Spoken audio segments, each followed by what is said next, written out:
अस्सलाम वालेकुम नाज़रीन। आखिरकार आसिम सलीम बाजवा साहब ने चेयरमैन सी पैक अथॉरिटी के अहदे से रिज़ाइन कर दिया। आसिम सलीम बाजवा साहब ने DGISPR के अहदे से शोहरत पाई थी और आवाम में उनका नाम सामने आया था। उन्होंने अपने DGISPR के टेन्योर के दौरान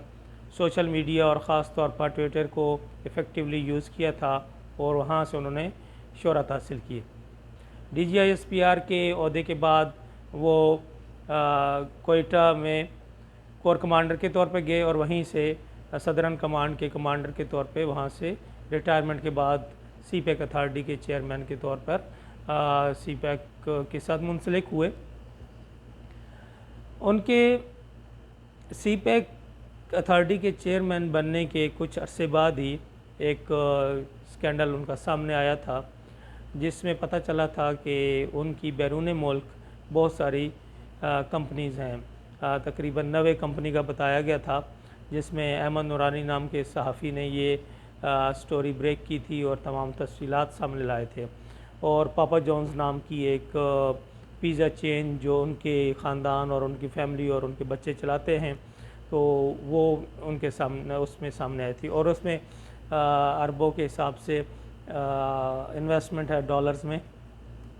तो ये सारी की सारी कहानी उस वक्त सामने आई थी कि एक आर्मी के हाजिर सर्विस जर्नल होते हुए उनके पास इतना इन्वेस्टमेंट कहाँ से आई, उन्होंने ये इन्वेस्टमेंट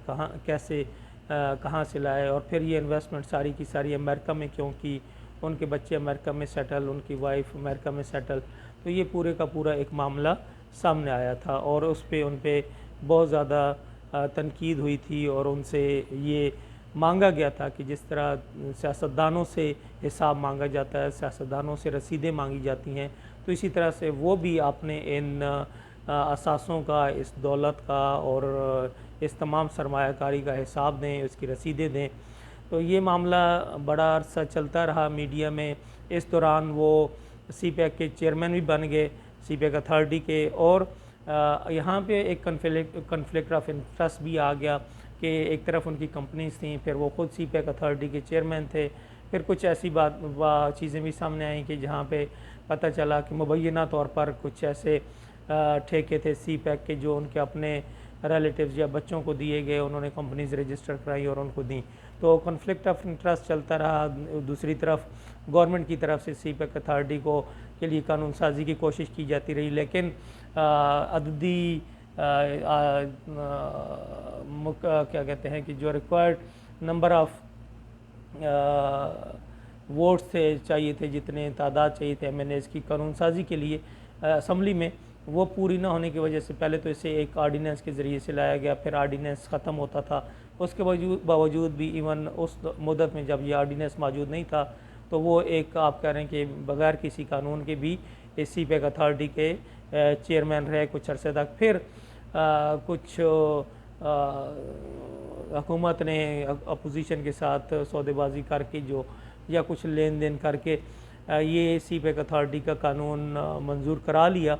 और इसमें भी ये कोशिश की गई थी कि जो चेयरमैन हो और जो कुछ उसमें और अहदेदार थे, उनके लिए इम्यूनिटी थी कि वो कोई भी अगर काम करते हैं तो उसको यही कहा जाता है कि उनकी गुडविल में था और उसमें अगर कोई नुकसान भी हो जाता है तो उसके बावजूद भी उनसे कोई पूछ नहीं होगी, नायब उनसे नहीं पूछ सकेगा। तो ये पूरी की पूरी एक कंट्रोवर्शियल किस्म की कानून साजी की गई सी पैक अथॉरिटी के लिए और फिर उन्हें इस कानून साजी के बाद सी पैक अथॉरिटी का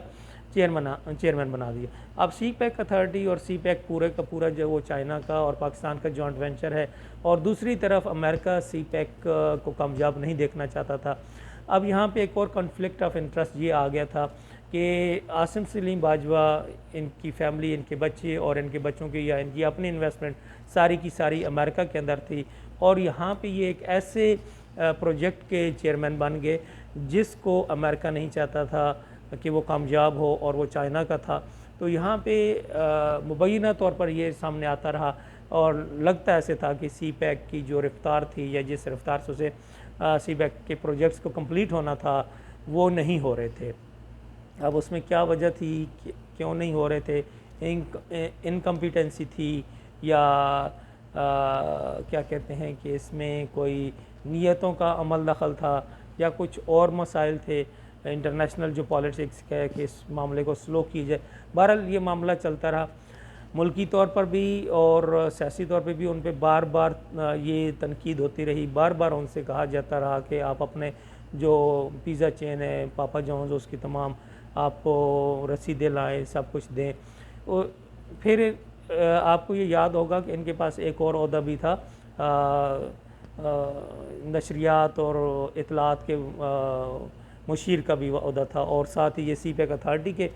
चेयरमैन थे। तो उस वक्त जब इन पे ये प्रेशर ज़्यादा बना तो इन्होंने जो इतलात और नशरियात के मुशीर का ओहदा था उससे रिज़ाइन कर दिया, क्योंकि वहाँ पे डायरेक्ट इन पे बहुत ज़्यादा, जब ये मीडिया पे आते थे, जब भी ये सोशल मीडिया पे किसी मौजू पे इज़हार राय करते थे या ख्याल करते थे तो एक शदीद किस्म का रद्द-ए-अमल लोगों की तरफ से, आवाम की तरफ से देखने, तो वहाँ पे इन्होंने उस ओहदे से रिज़ाइन कर दिया, लेकिन इनको सीपेक अथॉरिटी का चेयरमैन बरकरार रखा गया।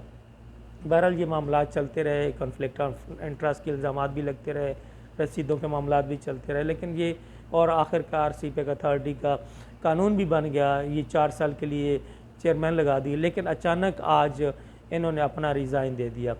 अब इस रिज़ाइन की टाइमिंग और इस अचानक रिज़ाइन के पीछे जो मुबैना तौर पर कुछ कहानी या जो स्टोरी सामने आ रही है वो ये है कि चाइनीज़ साइड जो थी वो आसिम सलीम बाजवा की सीपेक के चेयरमैन के तौर पे जो कारकर्दगी थी उससे मुतमईन नहीं थी, वो इनके साथ काम करने में कंफर्टेबल फील नहीं कर रहे थे। और फिर इसमें बहुत अहम मामला जो है वो दासू डैम पर जो दहशतगर्दी का वाक़या हुआ, जिसमें 10 से ज़ायद चाइनीज़ नेशनल जो थे वो वफ़ात पा गए, उसमें वो फौत हुए इस मामले में। तो उस वाक़े के बाद जिस तरह चाइना की तरफ से एक रिएक्शन शो किया गया, नाराज़गी का इज़हार किया गया हुकूमती सतह पर, फिर पाकिस्तान की तरफ से मुख्तलिफ़ मौक़िफ़ दिए गए, तो वो सारे मामलात उनकी वजह से ये ऐसे लगता है या कि वो एक जो वाक़या था वो ही मेन